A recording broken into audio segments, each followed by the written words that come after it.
સુરેન્દ્રનગર જિલ્લામાં રાષ્ટ્રીય બાળ સ્વાસ્થ્ય કાર્યક્રમ દ્વારા બાળકોને RBSK મોબાઈલ હેલ્થ ટીમ દ્વારા આરોગ્ય ચકાસણી કરવામાં આવી હતી। જિલ્લાની સરકારી સ્કૂલ, ખાનગી સ્કૂલ તેમજ આંગણવાડીના બાળકોની આરોગ્યની ચકાસણી કરવામાં આવી હતી।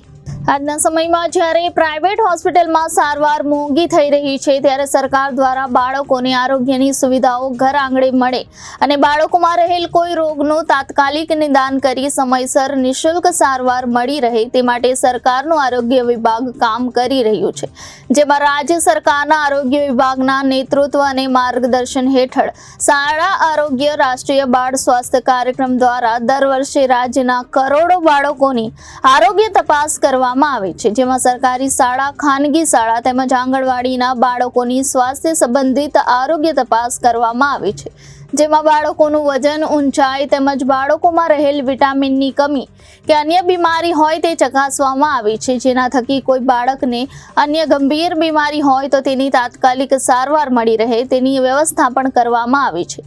તેવા બાળકોના માતા પિતાને પણ માર્ગદર્શન આપવામાં આવે છે। ત્યારે સુરેન્દ્રનગર જિલ્લામાં પણ હાલ RBSK અંતર્ગત જિલ્લાના વિવિધ તાલુકામાં, શહેરમાં અને ગ્રામ્ય વિસ્તારોમાં આ કાર્યક્રમ ચાલી રહ્યો છે, જેમાં આરોગ્યની ટીમ દ્વારા સ્કૂલના બાળકો, આંગણવાડીના બાળકોના આરોગ્યની ચકાસણી કરવામાં આવી રહી છે, જેમાં બાળકોમાં લોહીની ટકાની ચકાસણી કરવી તેમજ આંખની તપાસ કરવી, બાળકોની ઊંચાઈ, વજન તેમજ શરદી, ઉધરસ, તાવ જેવા રોગોની, કિડની કેન્સરની, કિડની ટ્રાન્સપ્લાન્ટ, લીવર ટ્રાન્સપ્લાન્ટની ચકાસણી કરવામાં આવે છે। ઉલ્લેખનીય છે કે શાળા આરોગ્ય રાષ્ટ્રીય બાળ સ્વાસ્થ્ય કાર્યક્રમ અંતર્ગત રાજ્યના જન્મથી 18 વર્ષના તમામ બાળકોનું સ્વાસ્થ્ય અને આરોગ્ય જળવાઈ રહે તે માટે બાળકોની આરોગ્ય તપાસ અને સારવાર તેમજ રેફરલ સેવાઓ જેવી ઉમદા અને ગુણવત્તાસભર સેવાઓ રાજ્ય સરકાર તરફથી પૂરી પાડવામાં આવે છે।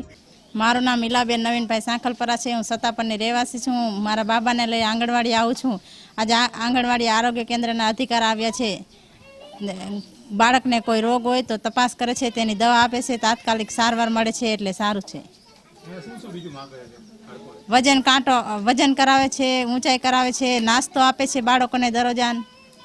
ધાંગધ્રા અત્યારે રાષ્ટ્રીય બાળ સ્વાસ્થ્ય કાર્યક્રમ ચાલી રહ્યો છે, તેમાં સ્કૂલના બાળકો તથા આંગણવાડીના બાળકોનું RBSKની 4 ટોટલ ટીમ દ્વારા ગ્રામ્ય લેવલે તથા શહેરી લેવલે સ્કેનિંગ કરવામાં આવી રહ્યું છે। તેમાંથી કોઈપણ બાળકને કોઈપણ જાતની તકલીફ જણાય તો સરકારશ્રી દ્વારા બધી જ સારવાર મુફ્ત કરવામાં આવે છે।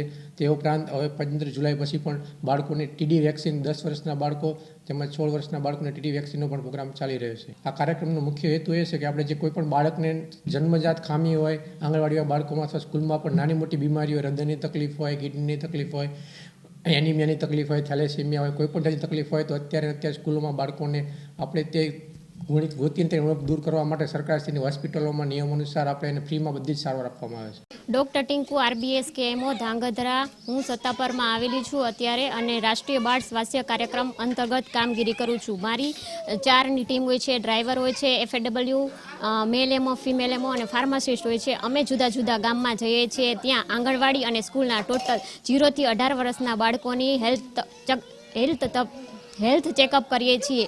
બાળકોનું વજન, ઊંચાઈ માપવામાં આવે છે। કોઈ પણ તકલીફ જણાય તો એની સારવાર તાત્કાલિક કરવામાં આવે છે અને વધારે તકલીફ હોય તો એને આગળ રિફર પણ કરીએ છીએ। બાળકોના વાલીઓને સમજાવવામાં આવે છે, જો એ ના પાડે તો પણ ઘરે ઘરે જઈને બાળકોના વાલીને સમજાવી અને એને આગળ રિફર સુરેન્દ્રનગર કે અમદાવાદ કરીએ છીએ। આ કાર્યક્રમનો મુખ્ય ઉદ્દેશ શું? વહેલી તકે સારવાર મળી જાય એટલે ફેટાલિટી અને રેટ ઓછો થાય બાળકોમાં। Bureau report, Janadesh news, Surendranagar.